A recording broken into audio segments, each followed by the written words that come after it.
अस्सलाम वालेकुम दोस्तों, मेरा नाम है फराज अली और आप देख रहे हैं फैब टीवी। दोस्तों, आज की वीडियो में हम बात करेंगे हबल टेलीस्कोप और जेम्स वेब टेलीस्कोप के बारे में। तो बिना वक्त गवाए शुरू करते हैं आज की वीडियो।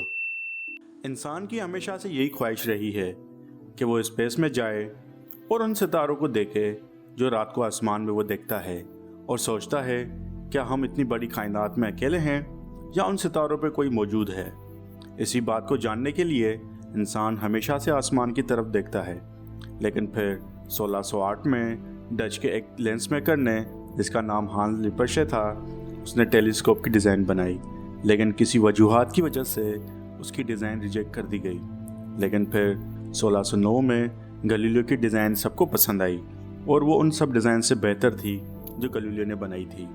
गैलीलियो वो पहला आदमी था जिसने अपनी बनाई हुई टेलीस्कोप से चांद की मालूमात दी, सैटर्न की रिंग्स के बारे में बताया और जुपिटर के 4 बड़े चांदों के बारे में भी उसी ने ही बताया। फिर एक टेलीस्कोप बनाई गई जिसका नाम था हबल स्पेस टेलीस्कोप, जो अब तक की सबसे कामयाब टेलीस्कोप है, जिसका नाम एक अमेरिकन एस्ट्रोनॉमर पर रखा गया था। हबल का काम था सितारों, गैलेक्सीज और दूर दराज के ऑब्जेक्ट्स की हाई रेजोल्यूशन तस्वीर निकालना, जो कि आम टेलीस्कोप से देखना मुमकिन नहीं। हबल को 1970 में अमेरिकन स्पेस एजेंसी नासा और यूरोप की स्पेस एजेंसी ने मिलकर बनाया था।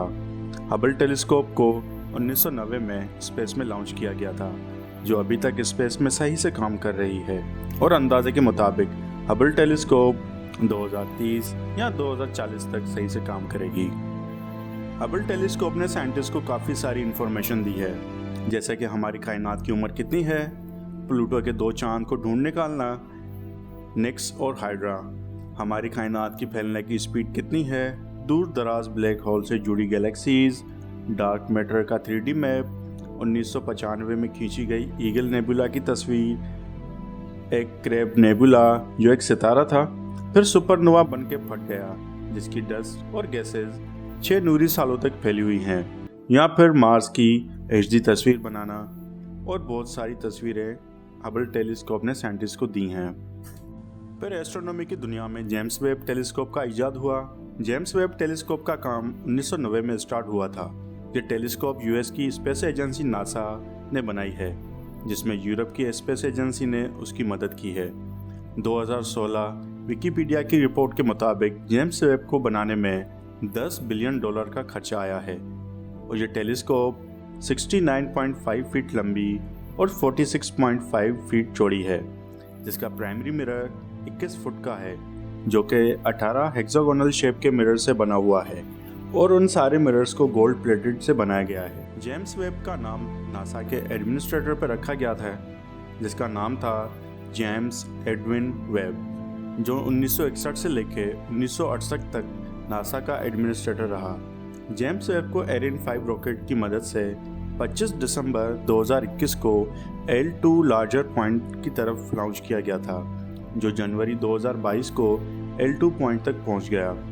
L2 सूरज और ज़मीन के बीच में एक जगह है जहां से जेम्स वेब अपनी इंफ्रारेड टेलीस्कोप की मदद से दूर दराज में मौजूद धुंधले ऑब्जेक्ट्स को देख सकती है, जो हबल टेलीस्कोप से सही से नहीं देखे जा सकते थे। जेम्स वेब उन सितारों और गैलेक्सीज को भी देख सकती है जिस वक्त हमारी कायनात बन रही थी, मतलब जब बिग बैंग हुआ उनसे कुछ सालों के बाद जो गैलेक्सीज और स्टार्स बने, उनको जेम्स वेब देख सकती है।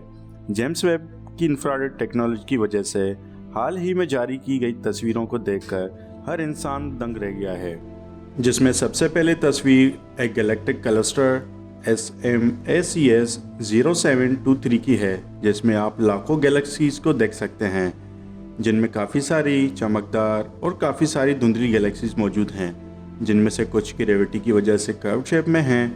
उनमें से कुछ गैलेक्सीज 13.6 बिलियन लाइट ईयर्स पुरानी हैं, जिनकी रोशनी को हम तक पहुंचने में 13.6 बिलियन लाइट ईयर्स लगे हैं।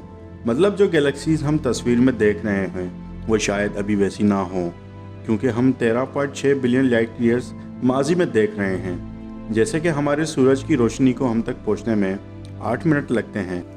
जो सूरज हम देखते हैं वो 8 मिनट पहले का होता है।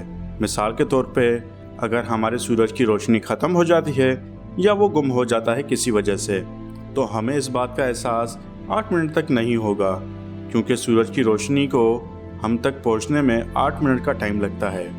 वैसे ही हो सकता है जो गैलेक्सीज हम इस तस्वीर में देख रहे हैं उनमें से कुछ ख़त्म हो गई हों या कुछ अपनी जगह से कहीं और चली गई हो।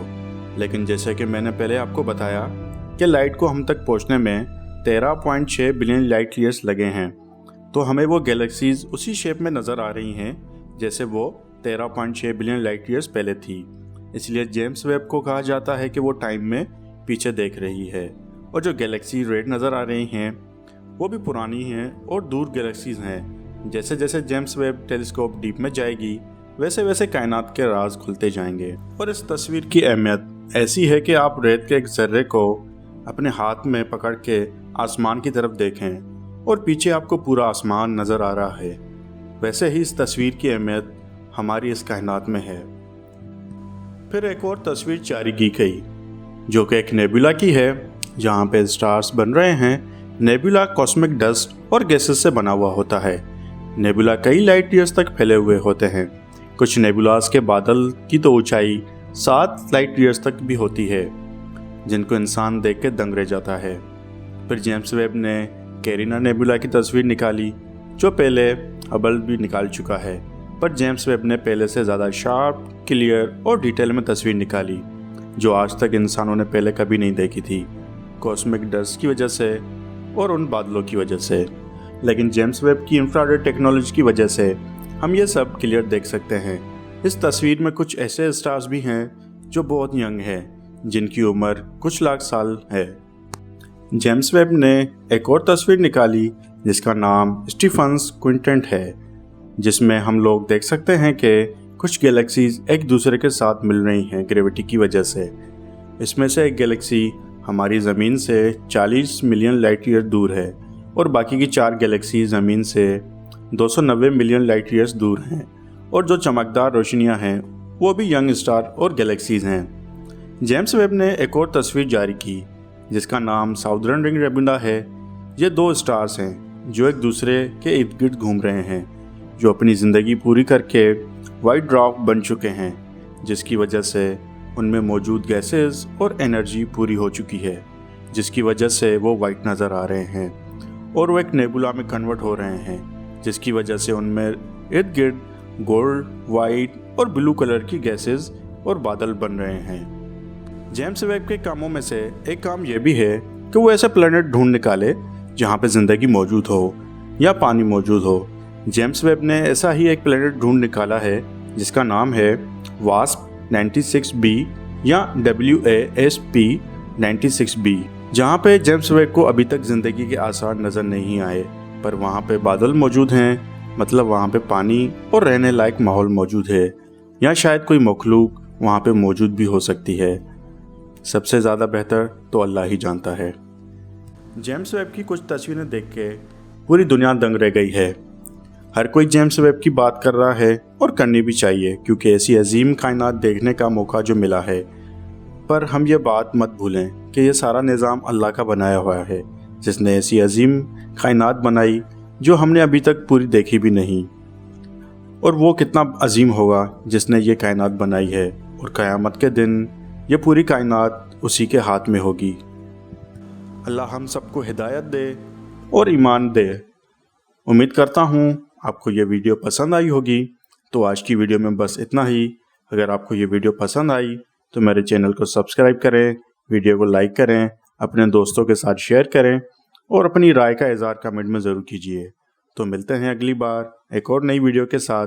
तब तक के लिए अपना ख्याल रखिए। अल्लाह हाफिज़।